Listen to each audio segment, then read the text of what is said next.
accuracy, athleticism, arm strength. Okay, yes, he needs to quicken his process. That's something he can improve upon in the NFL. You know what you don't see when you look at those last 10 years of quarterbacks who have been drafted and succeeded in the NFL? Pocket passers who can't move. Name me one.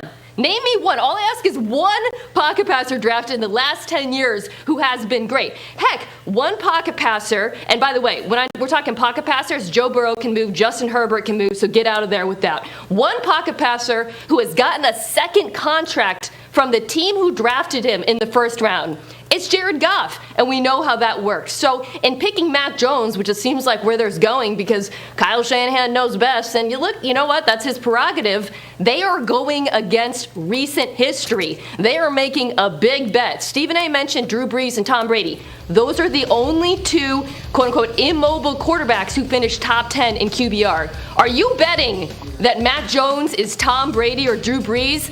I would be nervous making that bet. And let's also keep this in mind, Mina and Max. Let's get something straight here. Do you understand how important this pick is for the San Francisco 49ers? We've been raving about Kyle Shanahan and all this stuff. And Mina, I am not here to question this man's credentials. This man is an exceptional play caller. He's won more games than he lost. We respect the hell out of him as an offensive mind, and he's somebody that has earned his stripes in the National Football League. I'm not trying to cast those kind of aspersions, but we do have an obligation to point out some facts. Number one, if you make the wrong pick and things don't work out, let's understand something here.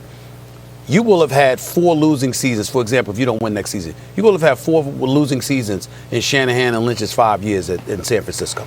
We talk about these folks like they're Super Bowl champions. They lost that damn Super Bowl, okay? They're not champions. They got to the championship game. They got to the Super Bowl, but they didn't win it. They had a 10-point lead. They couldn't hold it. Now, what does Kyle Shanahan is what is he primarily known for outside of his play calling? He's the same offensive play caller that had a 25-point lead in a Super Bowl and blew it. He's the same offensive coordinator that had a 10-point lead in another Super Bowl and blew it. This man has got outscored by 40 in Super Bowls after having a lead. Okay? Those are 2 championships that escaped him. So while we sit here and we talk about him like he's the second coming of Vince Lombardi, let's remember there's no rings to show for that. And primarily it's because you had quarterbacks and your play calling with Atlanta and New England. We all know they should have ran the ball instead of throwing the football. That's on him. You know, I understand the defense couldn't stop Brady, but you could stop the bleeding to some degree. You could milk the clock. You could slow it down. You could make sure you're milking the clock and whatever. He didn't do that. And with Jimmy Garoppolo, you knew what you had. Okay, you had a 10-point lead. You couldn't stave them off. All I'm trying to say is that when you look at it from that perspective, that makes the importance of this situation, this particular draft pick, exponentially more important. And we got to pay attention to that. We can't ignore it. They better get this right. They better get this right. But the loss to New England, Stephen, is so instructive because Kyle Shanahan didn't lose that game. Jimmy Garoppolo lost that game. Kyle Shanahan dialed up perfect plays. Jimmy Garoppolo had man centers wide open. Kansas City. You're talking about Kansas City.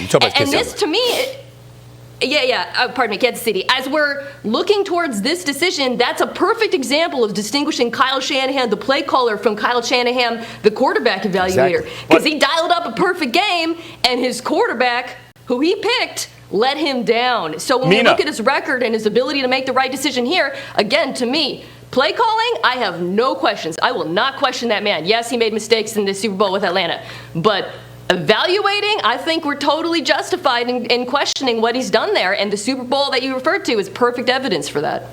Mina, I want you to respond to this because you touched on it earlier, okay? Are you betting he's Tom Brady? Are you betting he's Drew Brees? We've seen Peyton Manning. The game, my point is this. I don't mean, are you betting Mac Jones? What I'm saying is the game has changed, right? And the more things you can do, the better player you're likely to be, right? If you have diverse skills.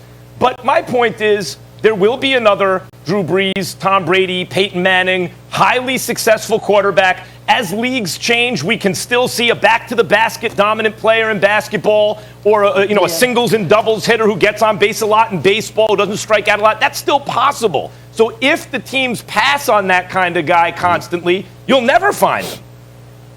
Well, But you know why it's harder to find one now, Max, is the NFL has changed. Your window has changed. Peyton Manning was bad as a rookie. We forget this. We write this out of history. Historically, pocket passers in the NFL have had time to develop. That, unfortunately, is no longer the case anymore, which is why a Josh Rosen rushes out of the league immediately, whereas mobile guys can use their legs those first 2 years like Josh Allen did and then develop. All right, let's move this forward because there's other subjects we need to get to. We'll have more on this a little bit later, but this is a debate show. The number one pick, no debate at all. We know who that is. That guy with the fantastic hair. Clemson's Trevor Lawrence leading his Tigers to 2 national championships, winning one. Will go number 1 overall to Urban Meyer's Jacksonville Jaguars. Max, is Trevor Lawrence more likely to meet expectations or underachieve with Jacksonville? Underachieve. And that's not negative commentary about what I think about Trevor Lawrence. It's really commentary about the expectations. Guys, I don't want to be the bad guy here, but you look for comps, right? The last time there was a guy who checked every single box at the levels we've seen from Trevor Lawrence, and maybe not even quite from Trevor Lawrence, but that was Andrew Luck. And Andrew Luck was one of my favorite quarterbacks. Loved watching him. And I expected great things from him. And we got very good things from him. Andrew Luck had a very good career. But if he didn't disappoint, then what he did was just reach his floor in terms of expectations, and barely. That's how great the expectations were. The remarkable thing about LeBron James is not simply that he's on most lists right behind Michael Jordan as the greatest player who ever lived. It's that it was improbable that given the expectations of his amateur status, he could ever live up to them. And the fact is, he surpassed them.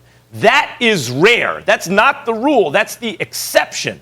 So Trevor Lawrence may wind up having a legitimately great career. And when we look back, we say, that dude was supposed to be one of the greatest who ever lived.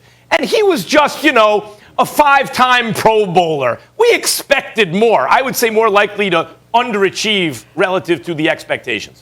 I disagree with you. I think you're wrong. And I think you're wrong because of Andrew Luck, and I think you're wrong because of Peyton Manning. I would remind everybody that Peyton Manning retired as one of the greatest quarterbacks who ever lived. His rookie year, he completed 56% of his passes in 1998 and threw a league-high 28 interceptions.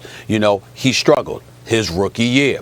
I think when you look at Andrew Luck, his rookie year, even though they went 11-5, if I remember correctly, he only completed like 54% of his passes. There were things that you saw and you said, all right, he's got a lot to learn.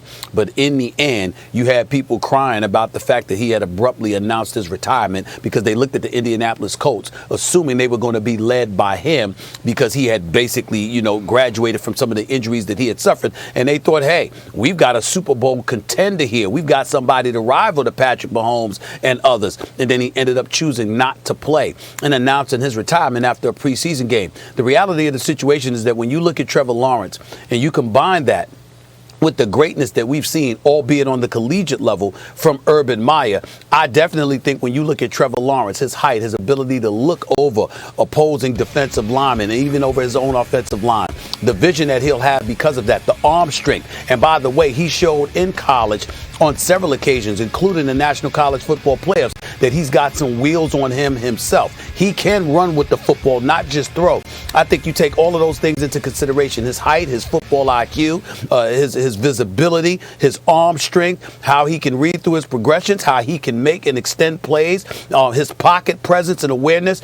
It's not an accident that when a draft where you literally have 5 guys at the quarterback position who are considered talented enough to take in the top 10, there has never been a debate at all as to who's going to be the number 1 overall pick in this draft. We knew Trevor Lawrence was going to be number 1 2 years ago after his freshman year. It was all about when he was going to enter the draft, and whenever he was coming out, that was when he was going number 1. That's how good he is. I expect him to live up to those expectations. So that's what meet expectations is the route I will go. He ain't underachieving. I don't think it's in him to underachieve. Mina, where are you? Well, it depends where the bar is.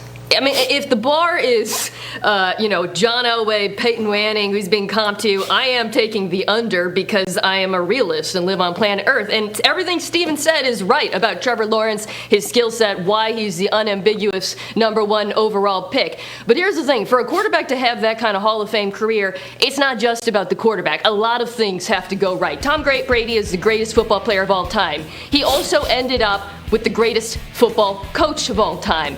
Trevor Lawrence is going to Jacksonville, a franchise that not only hasn't had that history of success, but has a guy in Urban Meyer who has never had success in the NFL. They have a first-time defensive coordinator. There's a reason they have the #1 overall pick. They had the second worst defense by efficiency in the league last season. Now, does that mean I think Trevor's going to be unsuccessful? Of course not. I think he's fantastic. But the idea that he's already on track for this Brady-esque, Elway-esque career, given what we know about quarterbacks and how context-dependent they are, I'll bet against that. By the way, Stephen A., how many #1 overall picks in recent years have turned out to be great? When you look at the greatest quarterbacks in the game today, Mahomes didn't go #1 overall. Can I answer that? Deshaun, Aaron Rodgers, Tom Brady. Stop me when you hear a #1 overall pick. I'm telling